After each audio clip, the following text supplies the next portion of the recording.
الحمد لله نحمده ونستعينه ونستغفره ونؤمن به ونتوكل عليه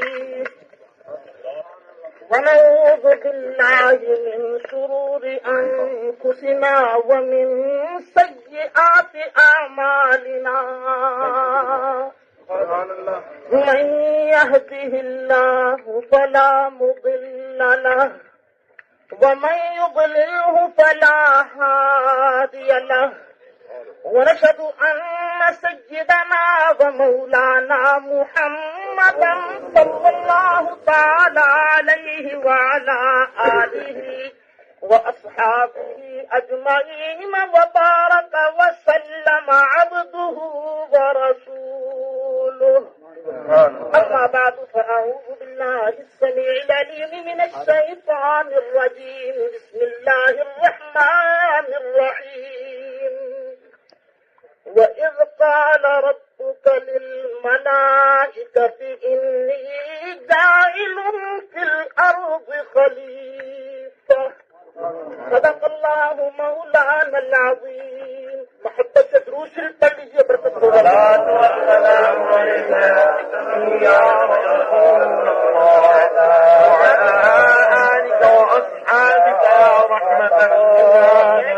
آپ حضرات کے سامنے اپنا دعویٰ پڑھ کر سنایا تھا کہ نبی کریم علیہ الصلوۃ والسلام کو ہم حقیقت میں نور مانتے ہیں، ظاہر کے اعتبار سے بشر مانتے ہیں. جو حضور کی بشریت مقدسہ کا مطلقاً انکار کرتا ہے اسے کافر مانتے ہیں، اور جو نبی کریم علیہ السلام کی نورانیت کا مطلقاً انکار کرتا ہے اسے بھی کافر مانتے ہیں. میں نے آپ حضرات کے سامنے پہلے پارہ کی جو آیت پڑھی ہے اس کا لفظی ترجمہ یہ ہے کہ جب اللہ نے، یاد کرو اس وقت کو جب اللہ نے تیرے رب نے فرمایا فرشتوں سے کہ میں زمین میں خلیفہ بنانے والا ہوں. اس آیت کا مفاد یہ ہے کہ زمین کے اندر اللہ کا خلیفہ ہے. اب ظاہر بات یہ ہے، مفسرین نے لکھا کہ خلیفہ نائب کی ضرورت کیوں پیش آتی ہے. 3 وجوہات میں سے ایک وجہ ہو تو ضرورت پیش آتی ہے. ایک تو یہ کہ جو اپنا نائب بنانے لگا ہے اس کو اپنی موت کا خطرہ ہو کہ میرے مرنے کے بعد فلاں نائب ہوگا. دوسرا یہ کہ وہ اسے اپنے وہاں سے غائب ہونے کا خطرہ ہو کہ وہ جائے گا، جس طرح صدر چلے جاتے ہیں دوسرے ملک میں تو نائب بناتا ہے. تیسری وجہ یہ ہے نائب اس لیے بنایا جاتا ہے کہ وہ اکیلا کام کر نہیں سکتا، اسے احتیاج ہے، وہ محتاج ہے. تو ان 3 چیزوں میں سے کون سی ضرورت تھی جس کے لیے اللہ نے خلیفہ بنایا ہے؟ مفسرین فرماتے ہیں اللہ موت سے کام، وہ حج مقدوم ہے، وہ کسی کا محتاج نہیں. اللہ اس سمجھ ساری کائنات اللہ کی محتاج ہے. تیسرا وہ غائب بھی نہیں، وہ تو موجود ہے. نحن اقرب الیہ من حبل الورید. تو اسے نائب بنانے کی ضرورت کیوں پیش آئی؟ فرماتے ہیں اس لیے کہ اللہ ہے غایت تقدس میں اور بندے ہیں غایت ظلمانیت میں. تو دونوں کے درمیان رابطہ کے لیے ایک ایسی ذات کا ہونا ضروری تھا جس کا تعلق رب سے بھی ہوتا، جس کا تعلق بندوں سے بھی ہوتا. جو جہتین آدمی، جو جہتین شخصیت آتی جو اللہ سے فیض لیتی، بندوں کو فیض دیتی. اس لیے اللہ نے اپنا خلیفہ بنایا ہے. تو چونکہ اس نسبت سے اس لیے خلیفے کا اللہ تعالیٰ نے وجود پیدا کیا تو معلوم ہوا خلیفہ وہ ہوتا ہے جو 2 جہتیں رکھتا ہو. ایک جہت سے تعلق اللہ کی طرف ہو، ایک جہت سے تعلق بندوں کی طرف ہو. اب دیکھو اللہ کی ساری کائنات میں حقیقت کے اعتبار سے خلیفہ کون ہے؟ صاحب روح المعانی فرماتے ہیں وَلِهَذَا كَانَ صَلَّى اللَّهُ تَعَالَى عَلَيْهِ وَسَلَّمَ بل هو الخلیفۃ علی الحقیقت. حقیقت کے اعتبار سے خلیفہ نبی الانبیاء صلی اللہ علیہ وسلم کی ذات بابرکات ہے. آپ حضرات دیکھیں جبریل علیہ السلام آئے تھے سیدہ مریم کو فیض دینے کے لیے. جب وہ فیض دینے کے لیے تشریف لائے تو اب سیدہ مریم تھی نری بشر، جبریل تھا نرا نور. فیض دیتا کیسے، وہ فیض لیتی کیسے؟ تو اللہ نے فرمایا فَأَرْسَلْنَا إِلَيْهَا رُوحَنَا فَتَمَثَّلَ لَهَا بَشَرًا سَوِيًّا.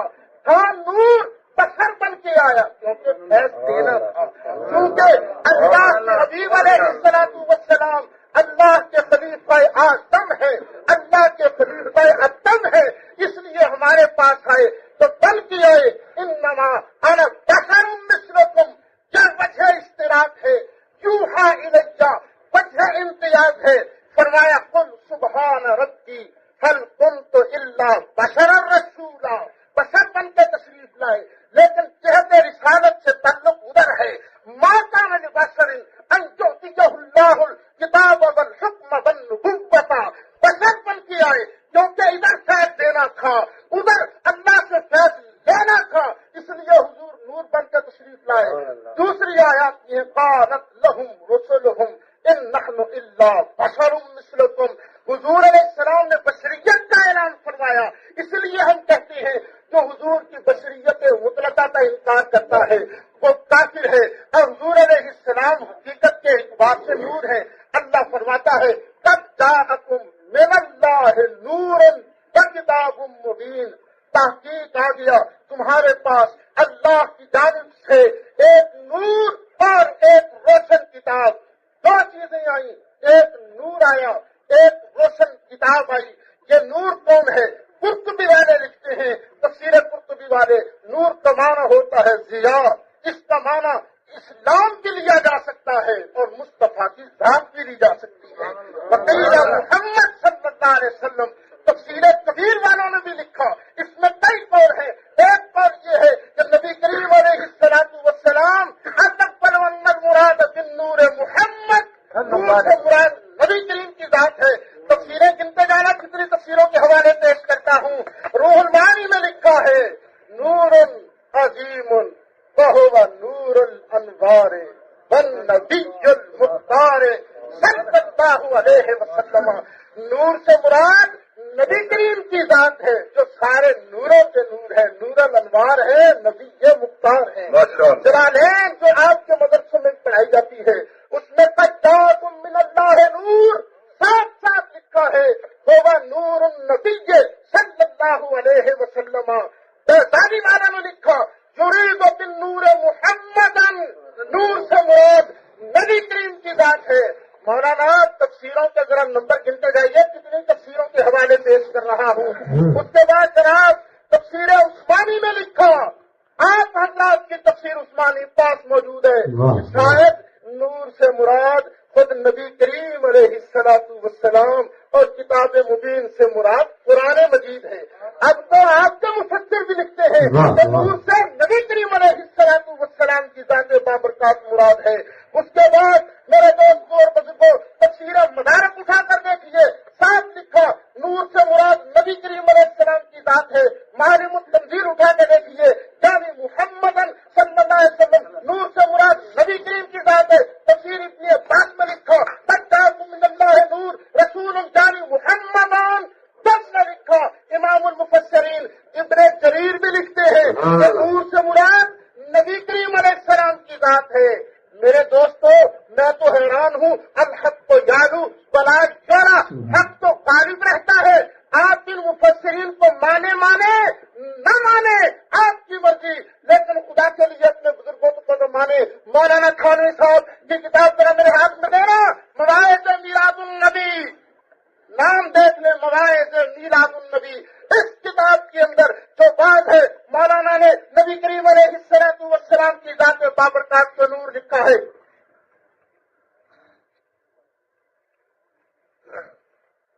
آج لکھیے قد جاءکم من اللہ نور وکتاب مبین۔ مولانا تھانوی صاحب لکھتے ہیں کہ ایک مختصر سی آیت ہے، اس میں حق سبحانہ و تعالی نے اپنی دو نعمتوں کا عطا فرمانا اور ان دونوں نعمتوں پر اپنا احسان ظاہر فرمانا بیان فرمایا ہے۔ ان دونوں نعمتوں میں ایک تو حضور علیہ السلام کا وجود باوجود ہے، سیرت نہیں، وجود باوجود ہے۔ مولانا ذرا میرے ہاتھ میں دینا، یہی بات مولانا تھانوی صاحب کا رسالہ النور میں بھی چھپا ہے، اور رسالہ نور اس کے آخر میں مولانا تھانوی صاحب نے جب یہ بات نقل کیا، اس کی ابتدا میں کیا پیارا پیارا شعر لکھ دیا۔ یہ آپ میرے دوستوں ذرا ملاحظہ کر لیں، نبی خود نور اور قرآن ملا نور، وہ کیوں مل کے پھر نور۔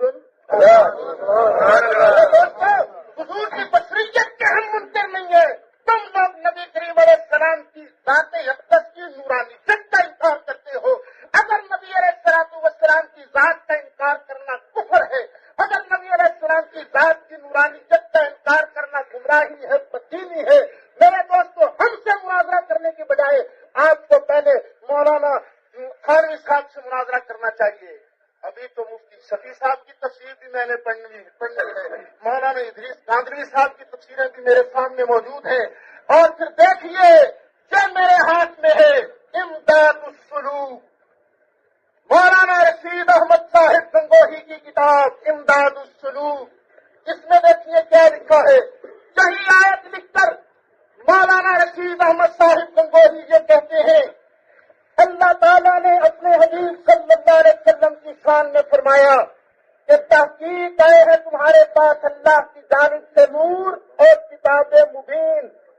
نور سے مراد حضور نبی کریم صلی اللہ علیہ وسلم کی ذات پاک ہے۔ مولانا گنگوہی صاحب نے بھی لکھا کہ نبی علیہ السلام کی ذات پاک نور ہے۔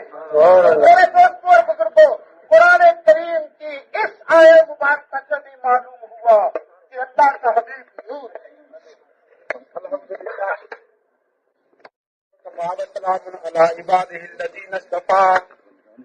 میرے دوست اور بزرگوں، آپ نے جناب سعید صاحب کی تقریر سنی۔ پہلی بات تو یہ ہے کہ یہ اصول موضوع میں درج تھا، وہ انہیں بھول گیا کہ وہ قرآن پاک سے سب سے پہلے استدلال کریں گے۔ قرآن پاک سے انہوں نے آیت ضرور پڑھی، لیکن اس آیت کا ان کے مسئلے سے ذرا بھی تعلق نہیں تھا۔ حضرت آدم علیہ السلام کے خلیفہ ہونے کا ذکر ہے نا، تو آدم علیہ السلام کے بارے میں یہ آیت پڑھتے تھے، وَإِذْ قَالَ رَبُّكَ لِلْمَلَائِكَةِ إِنِّي خَالِقٌ بَشَرًا مِّن طِينٍ، اس کے ساتھ پڑھتے کہ انی خالق نور، کوئی ایسی آدمی پڑھتے نا تاکہ ہمیں پتہ چلتا۔ البتہ انہوں نے چونکہ آج لکھ دیا ہے کہ جو رسول اقدس صلی اللہ تعالی علیہ وسلم کی بشریت کا انکار کرتا ہے وہ کافر ہے۔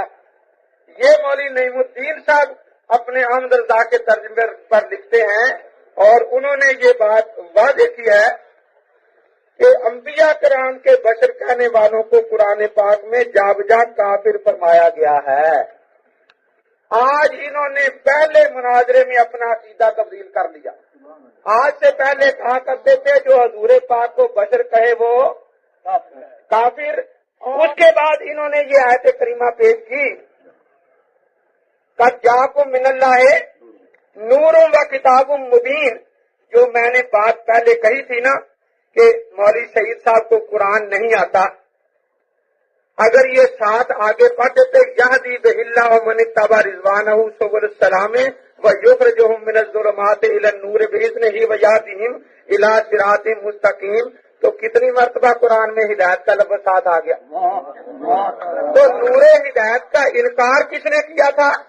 یہ بھی سعید صاحب نے مانا کہ آیت میں مفسرین کا اختلاف ہے، بعض قرآن کو نور کہتے ہیں، بعض اسلام کو نور کہتے ہیں، بعض حضور پاک کو نور کہتے ہیں۔ تو ساری دنیا جو قرآن نور ہدایت ہے یا نہیں، اسلام نور ہدایت ہے یا نہیں، تو حضرت محمد الرسول نور ہدایت ہے یا نہیں؟ تو دیکھیے اسی لیے تو یہ ڈرتے تھے کہ کہیں مجھے قرآن پاک کی آیت پوری نہ پڑھنی پڑ جائے۔ اور پھر قرآن پاک میں اللہ تبارک و تعالیٰ نے جو خود وضاحت فرمائی ہے اسے بھی ان کو مان لینا چاہیے تھا یا نہیں؟ اللہ تبارک و تعالیٰ فرماتے ہیں جاءکم برہان من ربکم وانزلنا الیکم نورا مبینا۔ اب یہ نص ہے کہ اللہ تبارک و تعالیٰ نے جو چیز نازل فرمائی ہے اس کو خدا تعالیٰ نور، اور وہ ہے قرآن۔ تو قرآن پاک کی تفسیر سب سے پہلے قرآن پاک سے کرنی چاہیے یا نہیں؟ یا ایھا الناس قد جاءکم برہان من ربکم وانزلنا الیکم نورا مبینا۔ اب دیکھیے اس میں شان نزول حضرت جابر بن عبداللہ رضی اللہ عنہ سے مروی ہے، تو آپ اندازہ لگائیں سورۃ المائدہ کی یہ آیت ہے تو جب قرآن پاک نے خود تفسیر بیان فرما دی تو یہ مولوی احمد رضا خان صاحب فرماتے ہیں کہ قرآن پاک کی نصوص قطعیہ کے خلاف کسی اور کا قول پیش کرنا جائز نہیں۔ تو دیکھیے انہوں نے قرآن پاک کی نص قطعی کو چھپایا اور اقوال پڑھنے شروع کر دیے جو مجمل تھے، کیونکہ وجود کا لفظ بھی ما یوجد کے معنوں میں آتا ہے، خدا کا وجود ہے یا نہیں، لیکن جسم نہیں ہے، تو اس سے ان کا عقیدہ ثابت نہیں ہوتا۔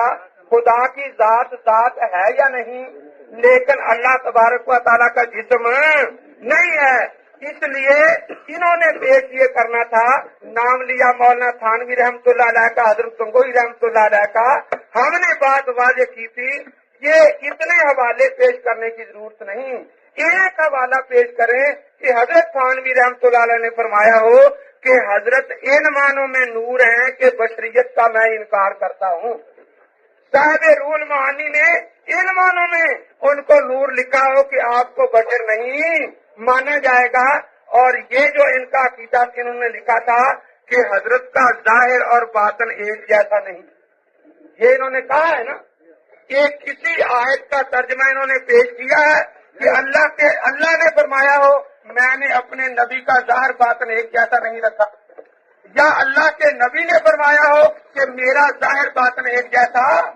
نہیں ہے۔ تو ان لوگوں نے اس مسئلے میں قرآن پاک کی آیتوں کو آدھا پڑھا اور لا تقربوا الصلاۃ پر عمل کیا، تو کیا ان کے لیے اس چیز کی گنجائش تھی؟ اسی لیے یہ قرآنی مسئلے پر نہیں آتے، یادی بہلا چھوڑا، قرآن میں جو چیز ڈالنا ہم نے اتارا آپ کے ساتھ نور، یہ قرآن پاک اوپر سے اترا ہے۔ رہی یہ بات، فرمایا فالذین آمنوا بہ وعزروہ ونصروہ واتبعوا النور الذی انزل معہ اولئک هم المفلحون۔ یہاں بھی اللہ تبارک و تعالیٰ نے خود قرآن پاک میں یہ بتا دیا کہ نور سے مراد یہ قرآن پاک ہے، لیکن میں اس بحث میں پھر دیکھتا ہوں کہ یہ نور ہدایت ہے قرآن یا کچھ اور؟ نور ہدایت ہے نا، نور ہدایت تو زیر بحث ہی نہیں، یہ تو ہم نے موضوع میں لکھ دیا ہوا ہے کہ ہم نبی اقدس صلی اللہ تعالی علیہ وسلم کو نور ہدایت مانتے ہیں، جو ان کے نور ہدایت کا انکار کرتا ہے وہ حضرت کا امتی کہلانے کا حقدار نہیں ہے۔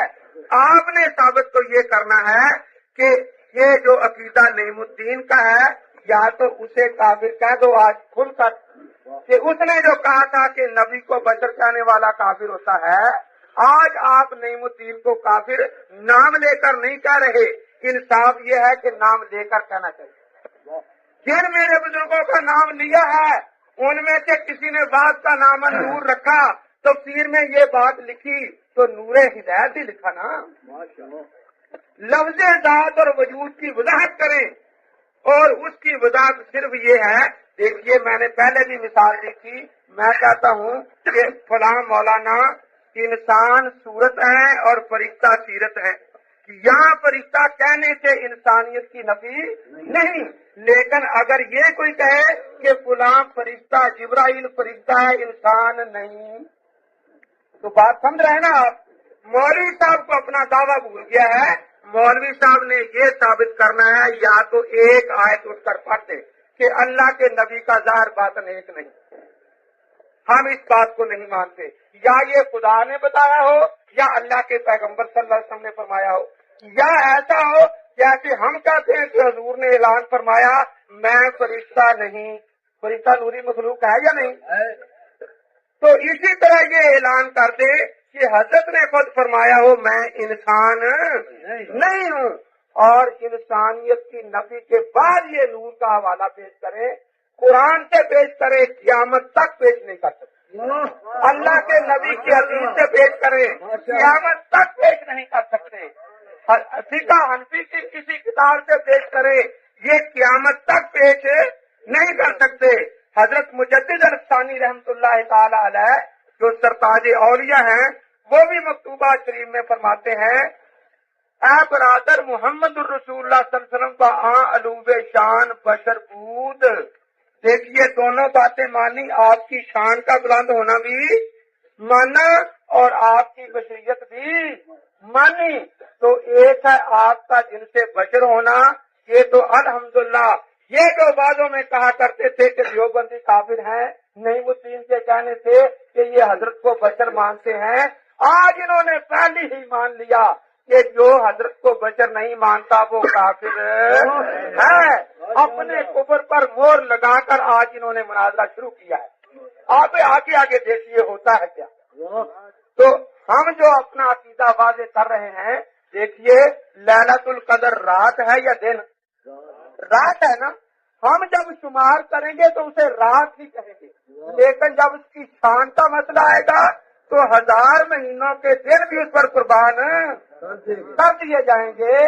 تو اسی طرح حضرت صلی اللہ تعالی علیہ وسلم جن سے بشر میں سے ہیں، اور آپ کی نور ہدایت آپ کا اتنا واضح ہے کہ جبریل بھی اس مقام کو جان کر دیکھ نہیں سکتا، میکائیل بھی اس مقام کو جان کر دیکھ نہیں سکتا. آپ اپنے دعوے کو سمجھیں، آپ نے دلیل وہ پیش کرنی ہے نور کا لفظ اور بشریت کی نفی ہو، جس طرح آج تک آپ دنیا کو کہتے ہیں اور جس طرح آپ کے نعیم الدین نے لکھا ہے. یہ یاد رکھیں، وہ کسی نے کہا تھا جو انہوں نے تقریر کی کہ جی آج کل ہم شہزادی سے شادی کرنے کی فکر میں ہیں. نے کہا کچھ کام ہوگا کہ آدھا ہو گیا آدھا رہتا ہے. آدھا کیسے؟